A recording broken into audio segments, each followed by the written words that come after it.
Hello, my name's Graeme Cushion and I'm a partner in Poppleston Allen Licensing Solicitors. The idea of this video is to assist you in making sure that you don't sell alcohol to people under the age of 18.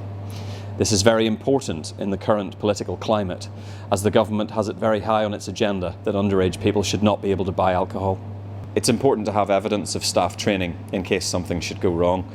Therefore, at the end of this film, you'll be provided with a downloadable form as a record of staff training.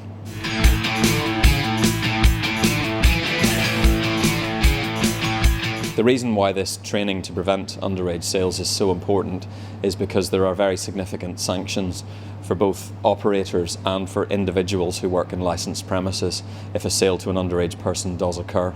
Underage selling is relevant to a whole range of products, including knives, fireworks, solvents and cigarettes, as well as alcohol, and it's alcohol that's our primary concern here. The sanctions for an operator can be significant financial penalties on prosecution, or indeed a review of the premises licence itself.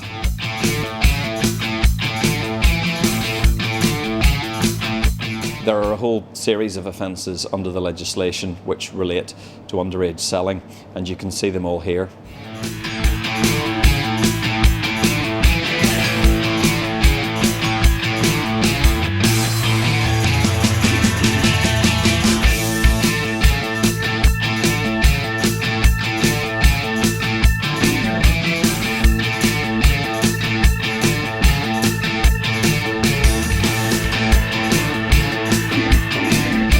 Of course, the main offence under the legislation is the simple offence of selling alcohol to someone under the age of 18. That is the one that is most hotly policed, and that is the one that is most likely to catch you out. The penalties in relation to the underage sale of alcohol are quite significant, both for operators and for individuals who make the sales themselves.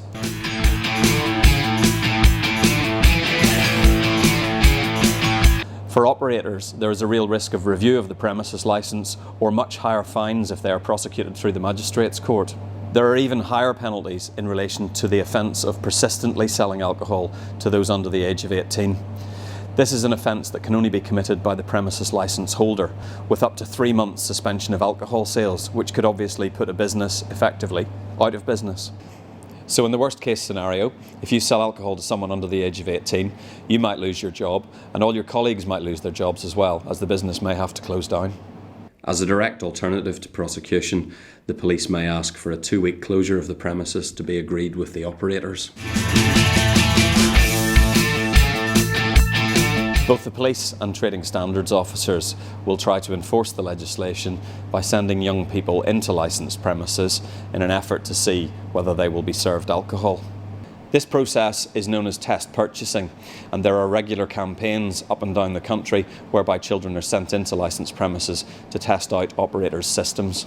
When the young person goes into the pub or convenience store to try to buy alcohol, they will be observed by a police officer or trading standards officer, also sometimes known as Weights and Measures Inspector, to see whether the alcohol sale takes place. If the seller makes the sale, the young person will not consume the alcohol, but will leave the premises, and then they will meet up with the police officer or trading standards officer and explain what has happened. The first you'll know that something has gone wrong is when the police officer or trading standards officer comes back into the premises and says that a sale has been made. When the police or trading standards officer come back into the premises, they will ask the person who has made the sale what sort of training they have had, if any, in relation to underage sales. These test purchase operations will often happen at your most busy trading times, and don't expect the volunteers to look out of place. They may even look older than they actually are. Don't forget, some volunteers are instructed to lie about their age if challenged.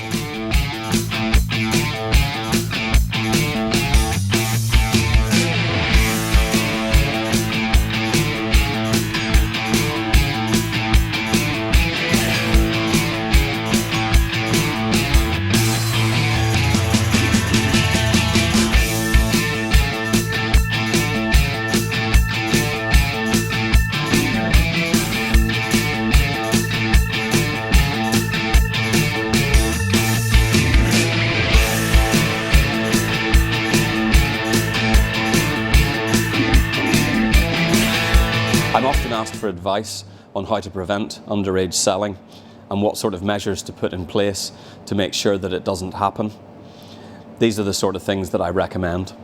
First of all, it's important to have a really good system of training in place and to keep records of that training, all of which we're trying to achieve here.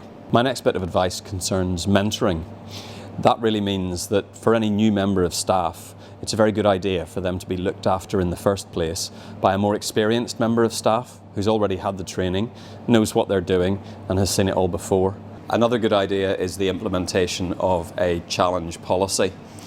In fact, it's now a legal requirement to have one, albeit that the law doesn't dictate to you at what age you should challenge. The benefit of a challenge policy is that you provide staff with a safety net in that you ask them, say, to challenge for identification for anybody who looks under the age of 21, and that way you ensure that they will serve alcohol to no one who is under the age of 18. A really useful tool is a refusals log, which I would recommend and is also encouraged by many authorities. It can then be used to demonstrate that the training which has been carried out and recorded has actually been followed. My final bit of advice is to keep your system under review. This is most important, as all of the tips that we have given you have been born of years of experience from a variety of operators. You may think of something new, and that may make your system even better.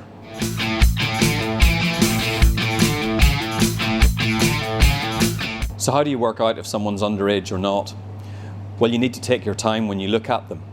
They may look uncomfortable when they come into your premises because if they're underage, they probably aren't very experienced at doing this. They won't be comfortable like an older person is. Make sure that you make eye contact and take your time to study them properly. If you're working in a pub behind the bar, then you also need to be aware of older people buying alcohol for younger people who may also be in the premises. They may be hidden away in a corner and you may not immediately realise that the alcohol is being bought for them. If you work in a convenience store or supermarket, you need to be wary of the possibility of adults buying alcohol for young people who may be outside the premises. Don't forget, if you're assessing somebody's age, it's important that you do the assessment yourself. If a doorman has let somebody into your premises, that doesn't mean they're over 18. You should make your own assessment at all times. If you're working in a supermarket or indeed a convenience store, then you need to be on the lookout for young people who may quite legitimately be within your premises, but might not be allowed to buy alcohol because they may be too young. When you're challenging someone for identification, it's important to be polite but firm. Some people won't appreciate being asked for identification, but the advantage of having a challenge policy and posters on display is that you can point to the posters when you're in the process of challenging by way of explanation. Don't forget, if you're using a challenge policy, the ultimate question is not whether somebody looks under the age of 18. It's whether they look under 21 or 25, depending upon the individual policy, and thereafter whether they can produce identification to prove it. If they can't produce identification, then you don't serve alcohol to them.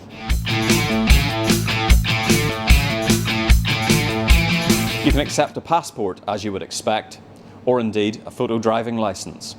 You can also accept any proof of age scheme accredited card which bears the PASS logo. You may also accept any valid national identity card. Just be careful though, there are plenty of other forms of identification out there, some of which can be downloaded from the internet. You shouldn't accept any of these, only the proper ones. If you're examining a form of identification, make sure you look at it closely and make sure that it seems genuine. You should also make sure that you check the date of birth that appears on the card to ensure that the person is in fact over 18. You might want to consider the introduction of an electronic till prompt system. This means that your staff are prompted by the till itself to ask the question whether somebody is over a certain age. Don't forget, if you're a restaurant or a pub that serves a lot of food, then it's quite possible for a 16 or a 17-year-old to have a glass of beer, wine or cider in your premises as long as they're having a table meal with it. And indeed, as long as that alcohol has been bought for them by an adult who's also having a table meal. So don't confuse table meal with bar snacks, because they're not the same thing. Remember, a 16 or 17-year-old can't buy alcohol themselves under any circumstances. So I hope you'll have learned something from this film. Firstly, there are some serious sanctions out there, both for you as sellers of alcohol and you as operators, in the event that you get it wrong and serve alcohol to under 18s. Secondly, there are some fairly straightforward steps that you can implement to try and make sure this doesn't happen and that your businesses and your jobs are not put at risk. And finally, you should keep everything under review. No system's perfect. No system will ever be perfect. But if you keep looking at it and keep thinking about it, yours will probably be about as perfect as it can be.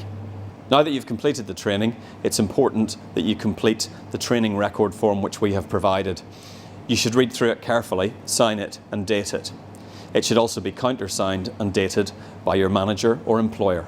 If you require any further information, either in relation to underage selling or indeed any other licensing issue, please feel free to visit our website or to contact either our Nottingham or our London office.